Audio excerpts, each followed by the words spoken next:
당신은 지금 무엇을 붙들고 있습니까? 당신이 손에 쥔 그것이 삶을 지탱하는 줄 알지만 실상은 당신을 서서히 파멸로 이끌고 있습니다. 욕망은 단순한 감정이 아니라 영혼을 속박하는 힘이며 하나님의 자리에 다른 것을 앉히는 치명적인 대체물입니다. 야고보서 1장 15절은 이렇게 경고합니다. 욕심이 잉태하면 죄를 낳고 죄가 장성하면 사망을 낳느니라. 당신이 버리지 못하는 욕망은 결국 당신을 사망의 길로 밀어넣습니다. 오늘 이것을 직면하지 않으면 내일은 더 깊은 결박에 빠질 수밖에 없습니다. 욕망의 첫 번째 특징은 절대로 스스로 사라지지 않는다는 것입니다. 불이 붙은 산이 저절로 꺼지지 않듯 욕망은 방치할수록 더 크게 타올라 결국은 삶 전체를 불태웁니다. 그래서 골로새서 3장 5절은 이렇게 명령합니다. 그러므로 땅에 있는 지체를 죽이라. 곧 음란과 부정과 사욕과 악한 정욕과 탐심이니 탐심은 우상 숭배니라. 탐심은 단순한 욕망이 아니라 우상 숭배와 같습니다. 당신이 버리지 못하는 그 집착은 하나님과 경쟁하는 우상이 되었고 결국은 영혼을 삼키려 하고 있습니다. 두 번째로 욕망은 언제나 거짓말로 다가옵니다. 이것만 가지면 완전할 것이라 속삭이고 이것만 붙들면 만족할 것이라 말합니다. 그러나 그것을 얻는 순간 더 큰 공허가 몰려오고 또 다른 욕망이 솟구칩니다. 잠언 27장 20절은 말합니다. 소울과 아바도는 만족함이 없고 사람의 눈도 만족함이 없느니라. 당신의 눈은 끝없이 더 많은 것을 원하며 결코 채워지지 않습니다. 욕망은 갈증을 채워주지 않고 오히려 목마름을 증폭시킵니다. 세 번째로 욕망은 영적 눈을 멀게 만듭니다. 욕망이 커질수록 하나님의 음성은 희미해지고 성령의 경고는 들리지 않습니다. 결국은 말씀보다 세상의 소리에 더 민감해지며 이때 당신의 영혼은 이미 위험한 지경에 놓인 것입니다. 마태복음 13장은 가시떨기에 떨어진 씨앗을 말합니다. 세상의 염려와 재물의 유혹이 말씀을 막아 결실하지 못하게 된다. 말씀의 능력이 약해서가 아니라 욕망이 당신의 마음을 가득 채웠기 때문에 열매가 없는 것입니다. 네 번째로 욕망은 공동체를 무너뜨립니다. 욕망은 철저히 자기중심적이기 때문에 가까운 이들을 이용하고 상처 주며 결국 관계를 파괴합니다. 다윗이 밧세바를 향한 욕망 하나로 우리아를 죽게 만들었던 사건을 기억해야 합니다. 그 순간의 선택이 가정을 무너뜨리고 민족 전체에 고통을 가져왔습니다. 당신의 욕망 하나가 가정을 파괴할 수 있고 공동체 전체를 흔들 수 있습니다. 다섯 번째로 욕망은 끝내 파멸을 가져옵니다. 처음에는 달콤해 보이지만 그 끝은 반드시 죽음입니다. 로마서 6장 23절은 선언합니다. 죄의 삭은 사망이요 하나님의 은사는 그리스도 예수 우리 주 안에 있는 영생이니라. 욕망은 죄로 이어지고 죄는 사망으로 끝납니다. 지금 버리지 않는다면 결국 당신은 파멸로 끌려갈 수밖에 없습니다. 이제는 결단해야 할 시간입니다. 이사야 55장 7절은 이렇게 촉구합니다. 악인은 그 길을 불의한 자는 그 생각을 버리고 여호와께로 돌아오라. 그리하면 긍휼히 여기시리라. 지금 돌아올 수 있습니다. 그러나 내일은 더 어렵습니다. 오늘 내리지 않은 결단은 내일 더 무거운 쇠사슬이 되어 당신을 묶을 것입니다. 성령께서 도우실 때만이 끊을 수 있습니다. 갈라디아서 5장 16절은 이렇게 말합니다. 내가 이르노니 너희는 성령을 따라 행하라. 그리하면 육체의 욕심을 이루지 아니하리라.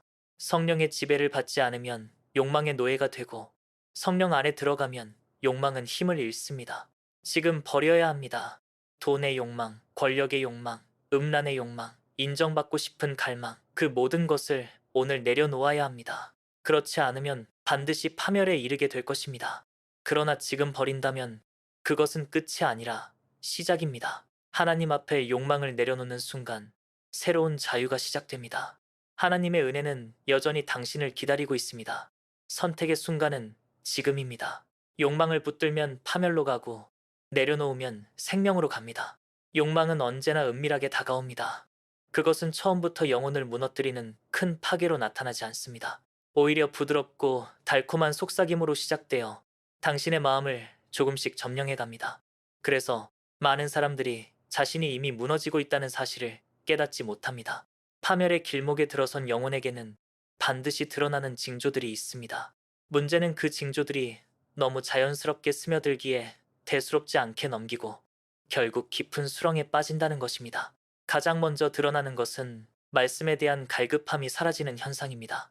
예전에는 성경을 펴는 순간 마음이 뜨거워지고 구절 하나가 삶을 바꾸는 능력으로 다가왔습니다. 그러나 욕망이 마음에 자리 잡으면 말씀이 더 이상 달콤하지 않습니다. 성경을 읽어도 마음은 산만해지고 말씀이 요구하는 결단은 부담스럽게만 느껴집니다.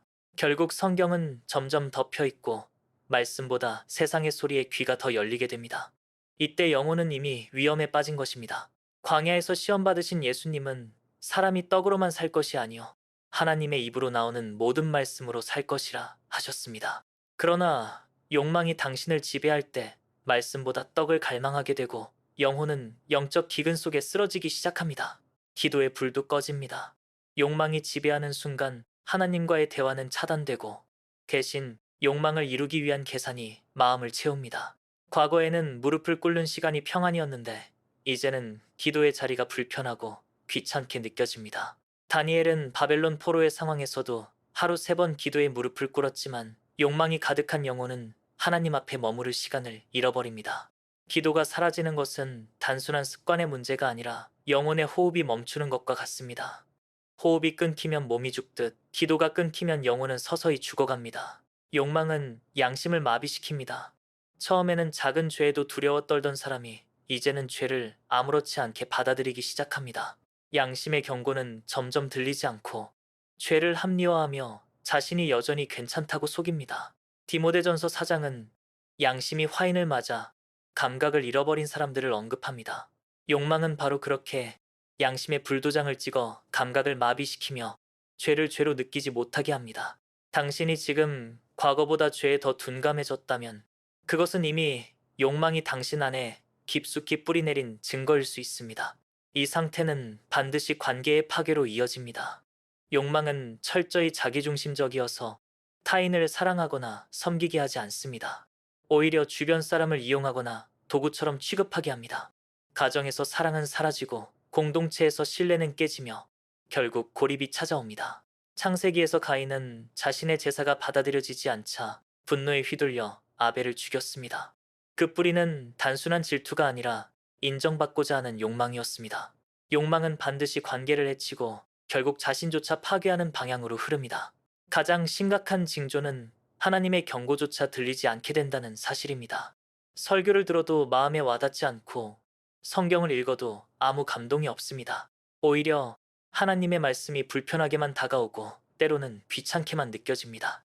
예레미야 6장 10절은 여호와의 말씀이 그들에게 욕으로 여겨서 이를 즐겨 듣지 아니하니라라고 말합니다. 하나님의 말씀을 욕처럼 여기는 태도, 그것은 이미 영혼이 완악해졌다는 증거입니다. 그 순간은 단순한 무관심이 아니라 파멸로 들어가는 문 앞에 서 있다는 사실을 알리는 마지막 경고입니다. 이 모든 과정은 단절된 사건이 아니라 하나의 흐름입니다. 말씀에 대한 갈급함이 사라지고 기도의 불이 꺼지고 양심이 무뎌지고 관계가 깨지고 결국은 하나님의 경고를 무시하는 상태로 나아갑니다. 이것은 욕망이 영혼을 삼키는 전형적인 길입니다. 문제는 이 흐름이 너무 자연스러워서 많은 이들이 깨닫지 못한 채 자신을 합리화하며 계속 걸어간다는 점입니다. 하지만 결국 이 길은 사망에 이르게 됩니다. 오늘 당신이 서 있는 자리를 돌아보십시오. 말씀은 여전히 달콤합니까? 아니면 부담스럽습니까? 기도의 자리는 여전히 기쁨입니까? 아니면 귀찮은 의무입니까? 양심은 여전히 깨어 있습니까? 아니면 죄에 무감각해졌습니까? 관계 속에서 사랑과 섬김이 흐르고 있습니까? 아니면 이용과 상처가 자리 잡고 있습니까?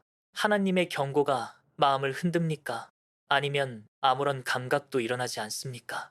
이 질문 앞에서 정직하게 답할 때 당신의 영혼이 어디에 서 있는지 드러납니다. 욕망은 서서히 그러나 확실하게 영혼을 파멸의 길로 끌어갑니다. 그러나 아직 늦지 않았습니다. 오늘 이 순간이 돌이킬 수 있는 기회입니다. 욕망이 만들어낸 징조들을 더 이상 무시하지 마십시오. 그것은 단순한 현상이 아니라 영혼의 위기를 알리는 종소리입니다. 지금 멈추고 돌아와야 합니다. 지금 하나님의 은혜를 붙잡아야 합니다. 오늘의 선택이 영혼의 운명을 결정합니다.